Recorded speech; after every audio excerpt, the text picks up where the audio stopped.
We're never late. We're right on time. The Lord knows. All right. And Junior. That's right. So, I just want to go back over some stuff we went over. I wrote down, it started out as a short summary, but I got long-winded on my summary here, so y'all. Yeah. So, I'm going to do a quick review since we took a day off and we've been going through this for a while now. 10 pages took a little longer than I thought they would. But it's good to explain and go through this culture, understanding the pollutions and purity codes. Because I feel like once you understand the culture, the Bible opens up to you in a different world. Because as anybody will tell you that this culture no longer exists. Yes. It's been gone for a long time. Just like the 1950 culture is gone. If you was raised in the 1950s, maybe. Yeah. You got some good music. You know, Ricky Nelson. You don't like Ricky Nelson? I like Ricky Nelson. Yeah, come on, you got the Alamo song and or El Paso, way down. El Paso. You got some good country music at least. Oh no. You got Elvis. Yes. Okay, what? Jerry Lee Lewis. Jerry Lee Lewis is good. Kin to the pastor. What's his name? He's kin to the preacher, got real famous in the 80s. Swagger, yeah. They're cousins. He just put, Jerry Lee Lewis, I followed him on YouTube. He just passed away not long ago, if I remember right. I think he passed away. They were singing rest in peace, so I assume he passed away. But yeah, sad stuff there. So anyways, understanding purity and pollutions. If you're from the 50s, then y'all understand, y'all had purity and pollution codes. You know, when you had accent, you had to send the friend away or something like that. And of course, then y'all gave us the 60 Revolution, which I'll never forgive any of y'all for that. That was a horrible 60. I'm part of the 60s. Never forgive any of y'all for I that. was born in the 60s. And then I'm talking about the ones that were old enough to go to college. Every one of them. I'm not a hippie. I don't like hippies. I just mess. I don't. My mom was a slight hippie. That might be why. She was a bra burner. She admitted to it, and I was like, Dad, what are you doing here? But anyway, so you saw that. So if you lived through any era, you saw things change, morals change, purity codes change. We still have some purity codes like don't put your feet on the table. Them are purity codes. Don't put your elbows on the table. Yeah, don't put your elbow. Yeah, God, yeah. My mom used to beat you if you put your elbows on the table. So our son went like this. Yeah, no, I don't understand it. It's like it's a good resting place. It's just natural. Yeah, I know. It's just, so you didn't do certain things. If you're Asian, you take your shoes off at the door. You bow. You don't handshake. And you don't wear white. Yeah. Labor Day. Yeah, you don't wear white. No white shoes. I don't understand that one at all. You know what's so crazy about that? During Christmas time, the number one selling meal during Christmas time is what? Do y'all know it? What's the number one selling meal in Japan during Christmas time? Eggnog. KFC. Oh, really? They celebrate Christmas with KFC. It's a tradition over here. Oh, that's a good meal. Yeah. Did we unlock the front door? Yes, the front door's unlocked.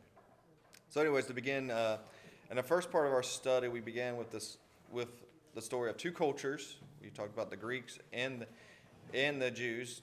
The Greeks had a culture as well. They had purity codes as well.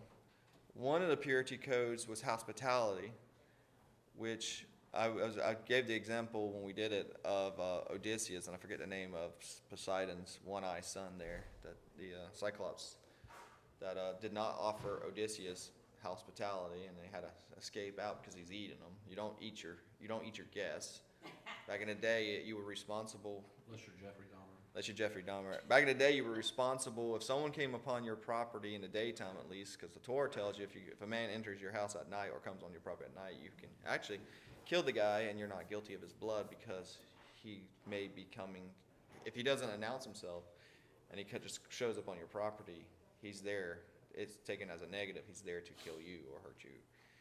And so, if you came upon someone's yard or field, they were able to eat from the field, but he couldn't put no food in your bag. So there were certain things you assumed the good. You traded with your neighbor. If people were strangers, you helped them out. So there was purity codes of hospitality. In fact, a modern day understanding of that is Marcus Luttrell when he got blown up.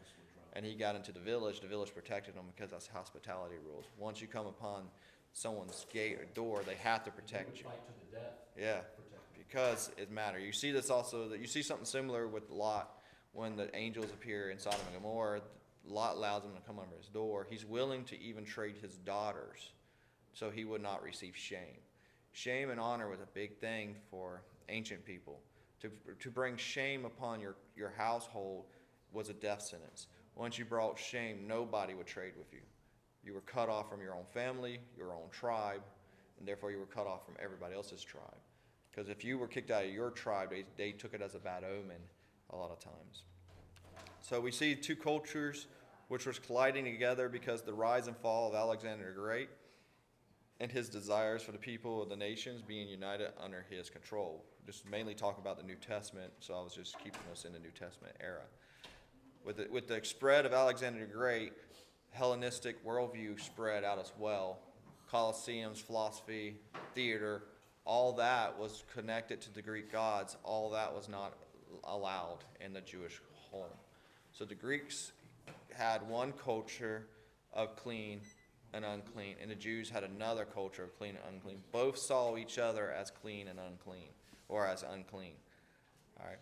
The ancient Hebrew cultures and the ancient Greek cultures were two different worlds with two different understanding of purity and pollutions, which I just mentioned. In our first lesson, we introduced to this concept purity and pollution, and I deal that is kind of foreign to us, or if you're a more study believer, maybe these are words that you didn't know or how they worked or function, at least during the Second Temple period, which is what we're studying, because we've been in John, which we ain't read John in a while. I apologize. We might restart John because we had a lot of new people starting Bible study with us, so Roger's just going to have to go through it with us again. Poor Roger. He's like, I've been here since the beginning. We went over a lot of this stuff. We were introduced to words like Kodesh, holy, or common, translated sometimes as unholy, whole. And these words, of course, are foreign to us. I'm not in the paper, just so y'all know. I'm just reading off the notes I wrote down. So we came across a word called Kodesh. I just want y'all to see it in Hebrew because I think I'm crooked hand for some reason. I think it's important. Yeah, I thought you were misspelling that. Thank you, sir. I didn't misspell it. Just Wrote it the wrong way. these are not. So these are my way I write letters. There's actually a script. There's actually a script to box lettering when you're writing with hand. I like this way. I think it works. It helped me remember them better. I don't know why. So this is holy. Translate as holy. And of course, if you remember right, holy is almost like a preposition. It's set upon onto service of something. You can actually use this word in a negative meaning, set upon the service of something bad. But usually it's used in the function of set onto the service of God, of Yahweh. So that's how it's usually used. And then, of course, common, which is kol. This is a glottal, so usually it takes a CH, just so you know, and then dash, and then this is an L. I don't know if I wrote that right in English, but kol. And this is your vowel marker in modern day Hebrew. But when you add these terms together and you're committing sin, then you are both these things. Does that make sense? So is the third word common also? This one? No, it's No. this one? Kol. Take me. No. That is the second About- word. Oh yeah. I'm sorry. I just wrote it in They're English. both Yeah. in common. Yeah. This is just a transliteration. Like this is you say Kadesh or Kodesh. Depends on how you. It's just a translation. And then this is. You say this is like this. I'm doing that because there's a syllable break. You say there's a vowel right here. Is there anybody Te here? me, and then It was Bill coming in. this is te hor. Was it locked? Te me te hor. That's just how you say them. Does that change it? Concepts like purity and pollution are modern society, especially in the West, because for when I see or hear pollution, I think of global warming. Sorry. To the people of the Old and New Testament, we cannot stress enough that this is how they view the world in their daily lives. So as we read earlier in our study, most Jews living in Judah would have considered themselves clean, maybe not as holy as the high priest, but someone who kept the faith in the festivals and was, or as they were commanded of him. We're not in there yet. I'm just doing a review.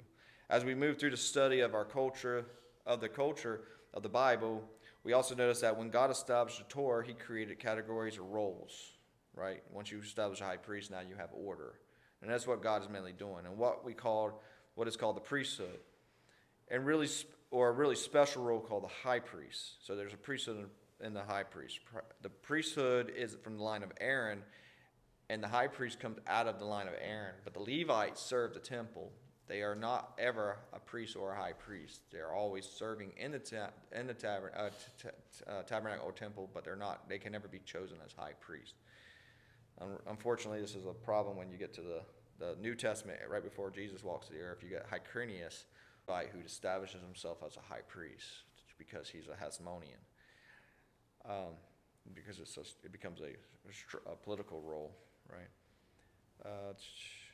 So of Aaron, Torah established a high priest, which was even, so it's just by establishing a high priest, it established hierarchy. And though it doesn't mention it right off the bat, or it doesn't establish it in the Torah does create the king, the role of the king, because it does tell the king should make himself his own copy and how a king should rule. So God already put in the system for kingship, even though the first king ain't to Saul until the little before 1000 BC, somewhere around 50 years, probably about, I don't know, 1050, I don't know. Okay. The priesthood was established by God and one of the duties of the high priest was to be the mediator between God and Israel. The high priest was to be wholly set apart from the common citizen. So that's how I'm using. So when you think of common also, understand when I'm talking, I'm going to call the Jews common. But I don't mean they're unclean or they're not holy. They're just common compared to the high priest. But they're holy compared to a Greek. The holy city of Jerusalem.